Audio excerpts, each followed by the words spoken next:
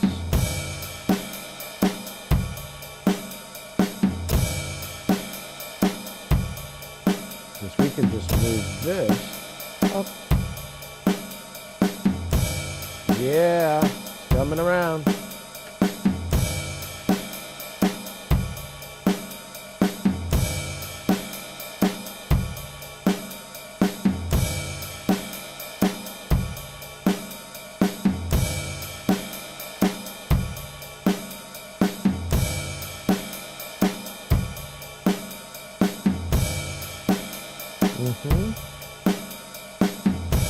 Has a musical note to it. Damn. You can hear like different frequencies of the ride, like you can hear that.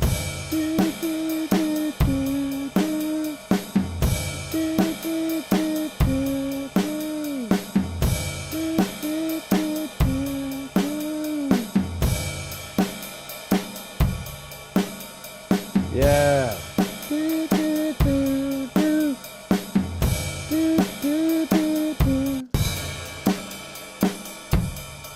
Like the ride is singing. That ride is singing there. You know?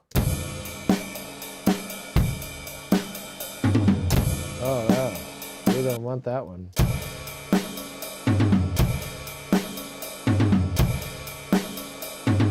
Wait.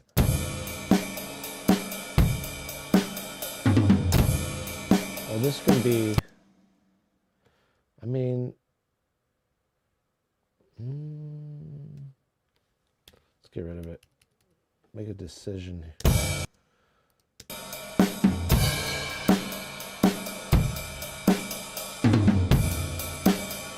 Yeah, we don't need that.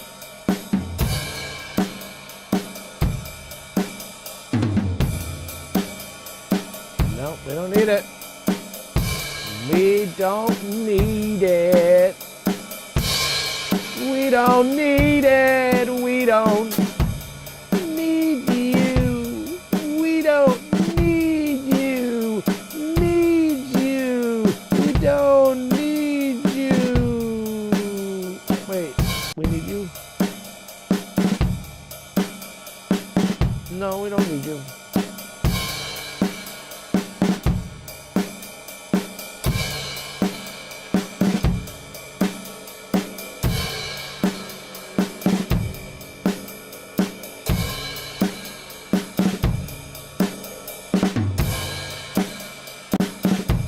I like that one.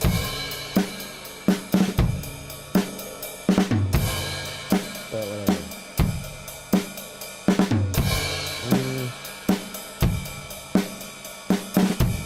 There we go.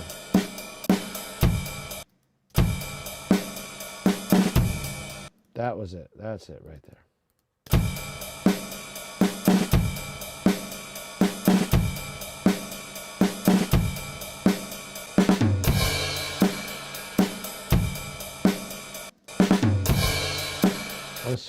I'm so aching to do those things, right?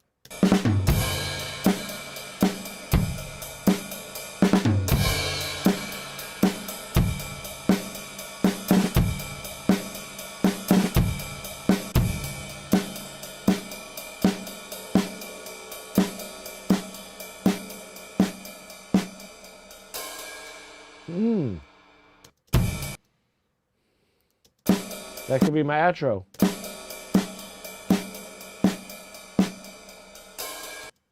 Yeah, we just found our outro. We just found our outro. We just found our outro. I hope. And then wait. Whoa, but that.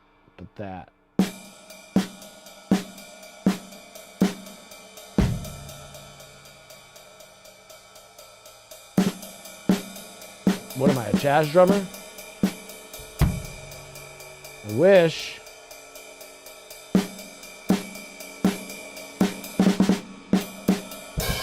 Oh, terrible.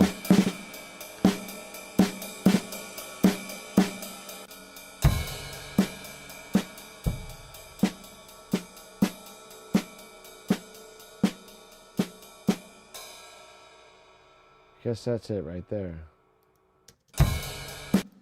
That's it. That's my outro.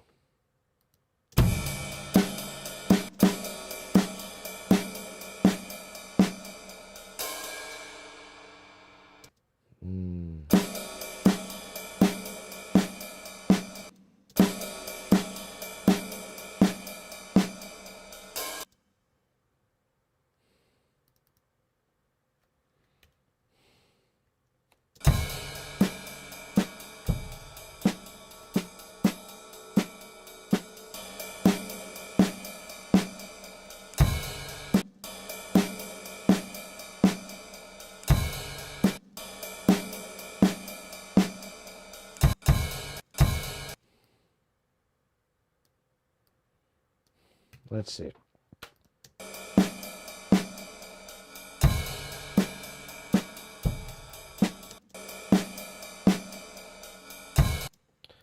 That sounds a little fake. Nope. Fake, fake, fake. Do-do-do-do-do-do-do-do-do.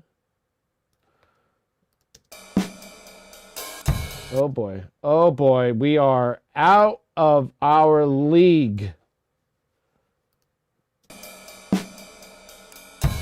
No. No. No. Clicks and pops and clicks and pops.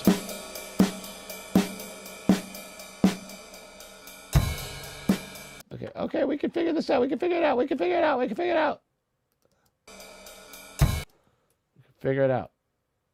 We can do thy bidding of thy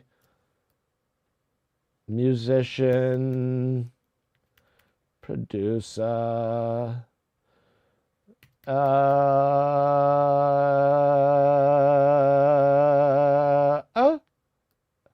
I guess we have to move you over, huh? Well, let's see what happened there. No, no, no, no. No, no! Okay, so we just have to close this gap. Okay, closed.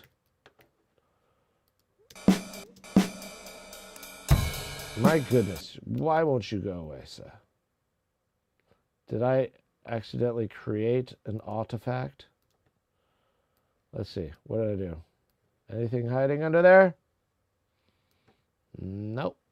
Just checking. Sometimes you do stuff like that, and I don't like it. I just don't like it. I don't like it when you do that.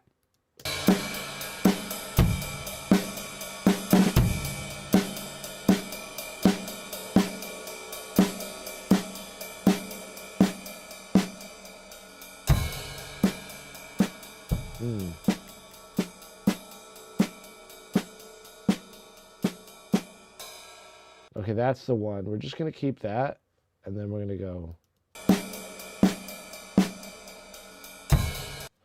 We're going to have to do that. Okay, we're going to get rid of you, pick you up, bring you over here. What are you? Okay, now let's try this. Let's see. Okay, at least it's better than what we just dealt with. There's always a way. Where there's a will, there's a way.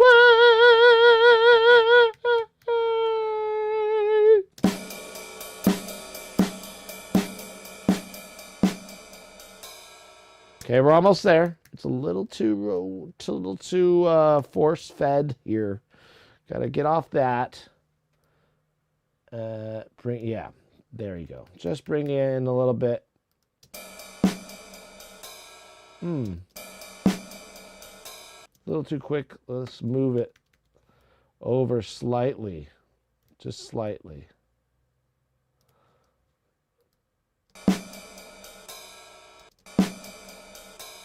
Okay, almost there. Wait, now you can't note. It feels like I can't notice it, which is a problem. My ears are getting used to it a little. Let's just do something like that, and like.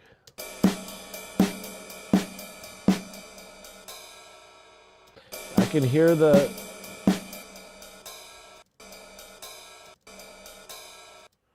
I don't know about you guys. I'm not a perfectionist or anything, but that does bother me. Let's try it with the crossfade right on it.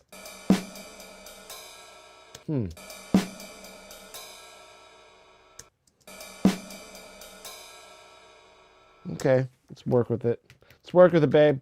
We got it, babe. All right, look at that. How long of a song would this roughly be?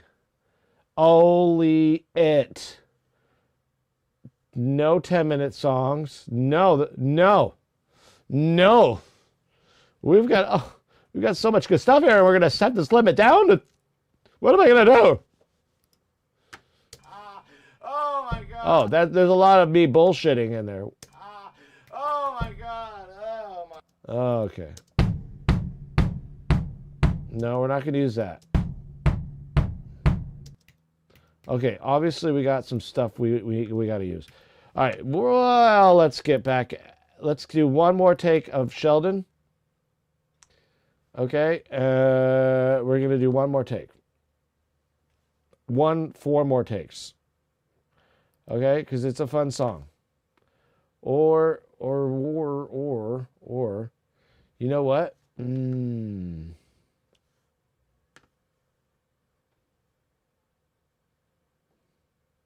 Let's do a raid. Let's raid out.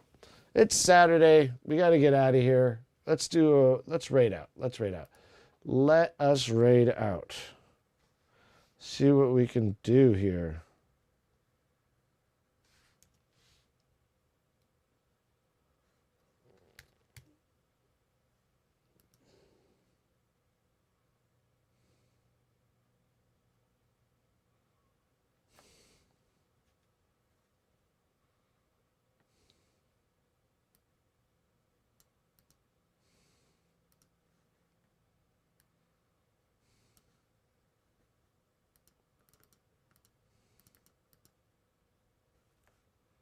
Let's see what happens when I do this, huh? I'm trying. Let's see. Let's see. What do we do?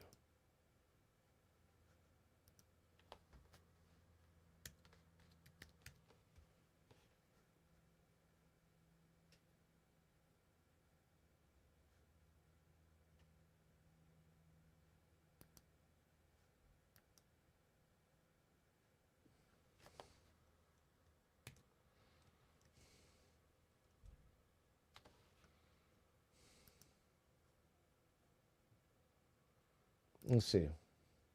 No?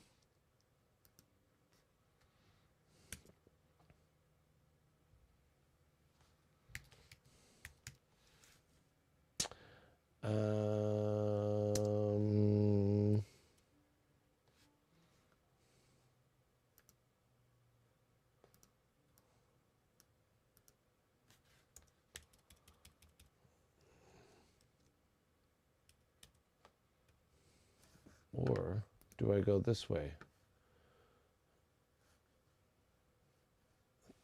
Maybe I do it from another direction.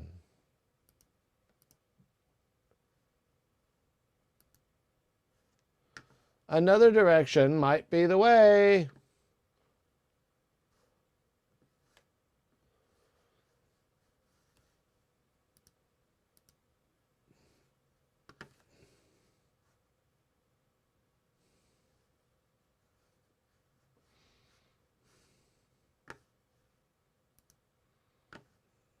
Okay, let's try that.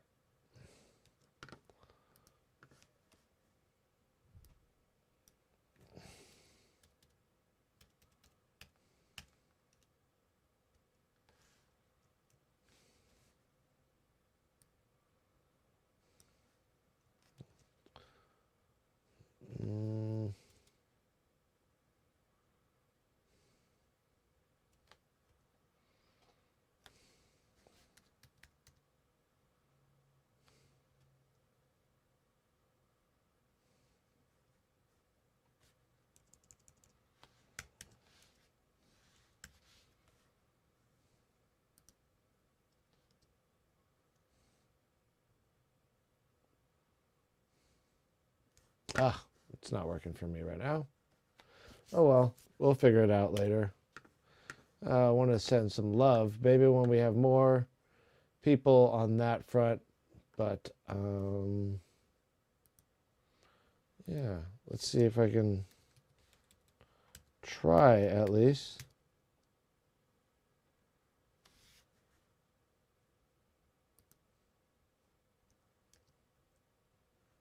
Let's see what happens. Is that going to work? No.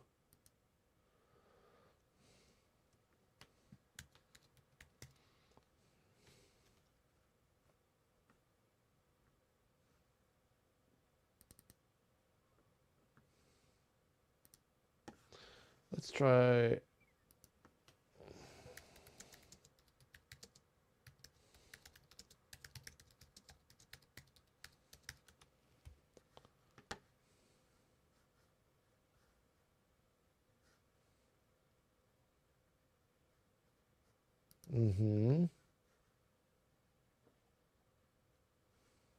Okay.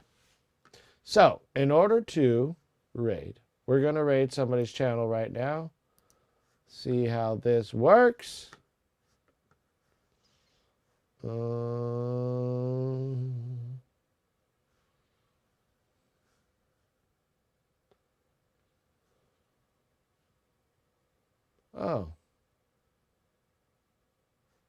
Okay.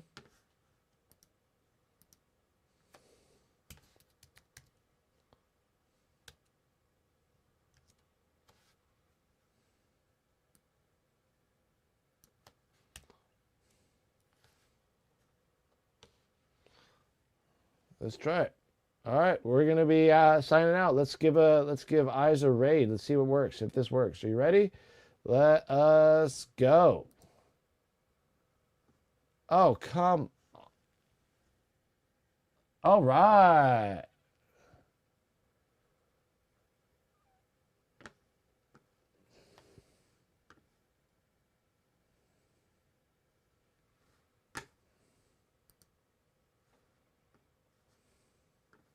Here we go, guys. See you later.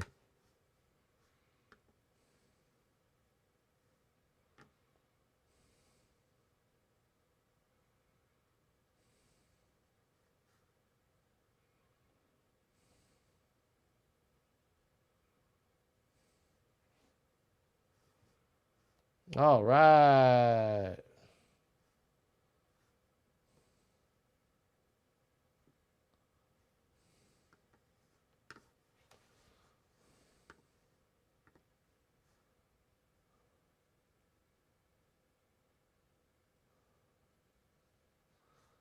There we go.